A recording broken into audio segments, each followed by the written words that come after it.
Siafo ya omocha so mokotwere nsɔhwɛ na nsɔhwɛ na ankoya emu abufo nti suku mu niam omo sese ya enam so ama echi be se duasankono ekogu police station no sesei enan na osade akopi won so ama omo dodo na kwa aduanan miensa 43 na enam so ama ene de ama ne bofo sanse nkra na kwa akopi police station no na ose na omo kopi masem dibia court nti Benjamin Edu wodi ye kire bi kopi ho na asem no awre pa sei addition for me gidi said there for many as pa no hey wanga sa so yesuku ni afa bi to ho for there for many as no nyo bi na be ka kire omo se pa so mu free mu fia no mu hu se bibi kura nkoye nkofo kura ntokwa na obebi nya no baba ya wo be fa hu se ya frem apɛ baabi afesan so ma be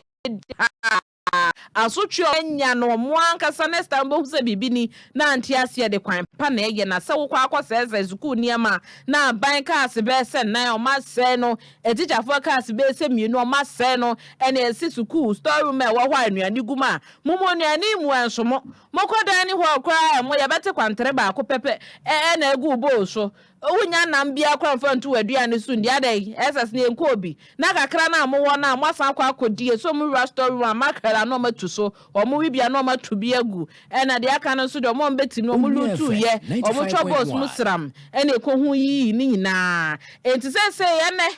eno mo kopie masokore mampon mensni court wo ho his worship Samuel Boaben Kwansa ene tina adwamu a wono ede ne nsem to dwa wo che so omo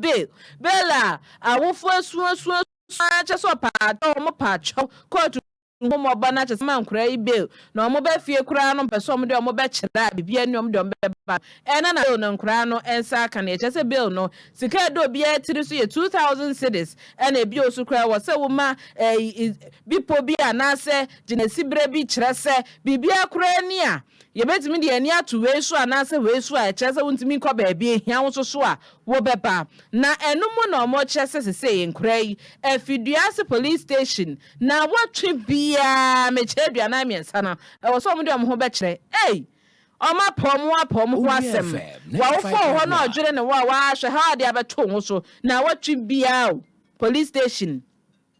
was so many more quatchere, not ye would sampa more ho, ye hear mo so near frame wa prem na waba. Wa me so on one dia for many sono. Hey, and you been a becatcher ado. Until now, trivia, dom de about to my office no. Oh, my no papa echo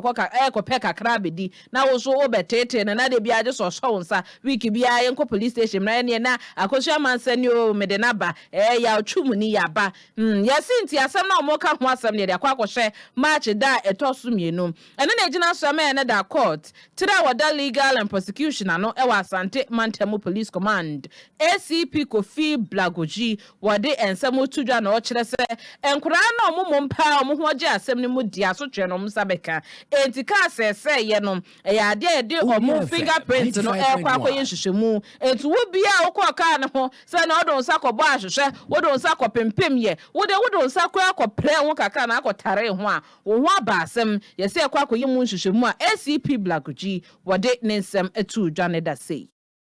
Police have the charge sheet because we have got some people arrested. Information that some people involved, so we should try to see whether we can climb on them and add them to the charge sheet. Can you put the number? No, exactly. Now we can speak to the number now. But can you confirm to us that the school prefect has also been arrested? Yeah, the school prefect is part of those represented today before the court. Enti ani a wote ye Krobea Asante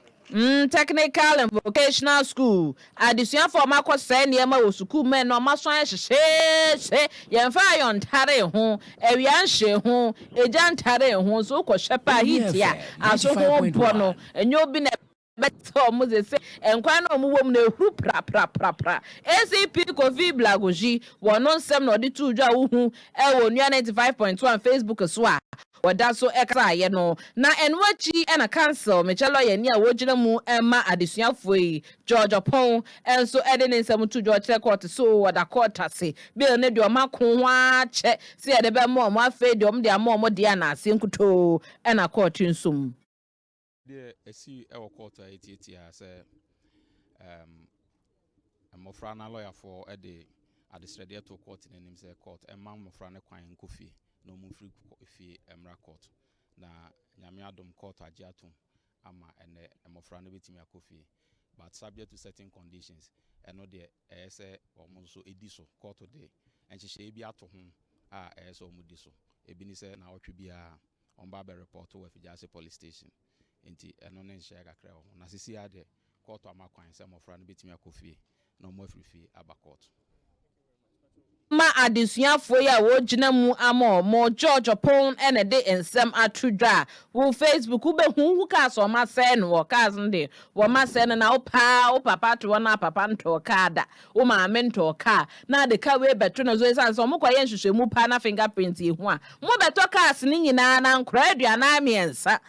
aduana amiensa ehu ze mo nyina mo ho bo mo bi ne ebeche sa aka ye gu mo so a ye atoda ya mo nto mo bo na adesuafo ze mo pede dodo mo pede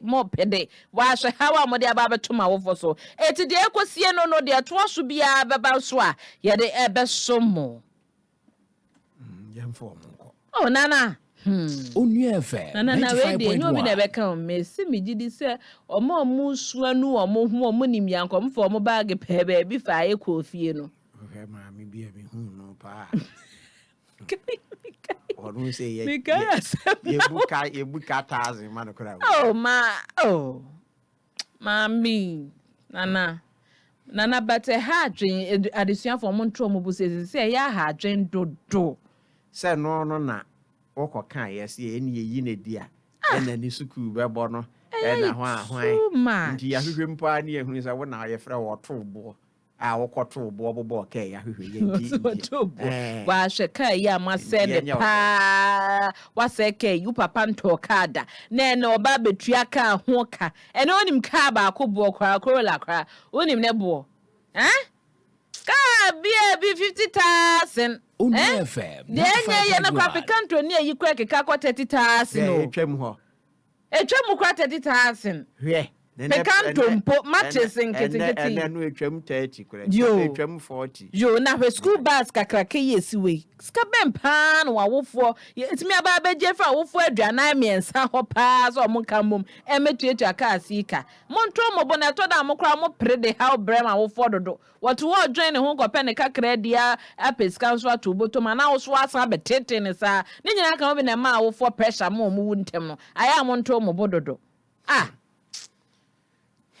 dwen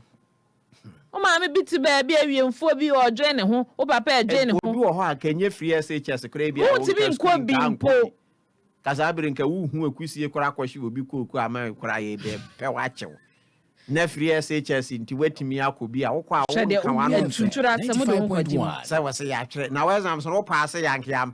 pass wan ne be fa paper wo so hu wo fa paper ya ho hinti no wo titi wa feli wo de jedan woni mo he se subai se ya na amo ampass exam so subai se ya ene dia famani sue pa de Abraham nyom na mo beto dia famani sue ntimi fama prefer she went to say any remand Mama, me se mi gidi pa se nei omu hu yanka mo awofo no mo hwe no obi a kokuma kokọ amane ba anwe ukokuma kokọ obi ba ka se nyame aboa yi ni ba no asa ne last akoto akoko etegana enjene hu kwa be fa so betia ka yi ka da wanim akokọ de hin akokọ onim akokọ ba akobo monto mo pede too much na phone abantu ya ade a hu se bibia ye twa o bibia ye twa ntimi nya hwensie tu ya dia no why careful no ankofa how bia meto so kasa me nka muti school mu sua de number 1 mo ankasa mu delay kwa mbefa so ambe sua de number 2 masan ankofa kaba mo ha mo kra form ho anko jimbi anka wo so no so sua de dwene ne ho na ne nyina ya atete e de no Yankwan sam foforo mu onua no nsia kase boy so na ye kwa akopie mu e wa menchife apue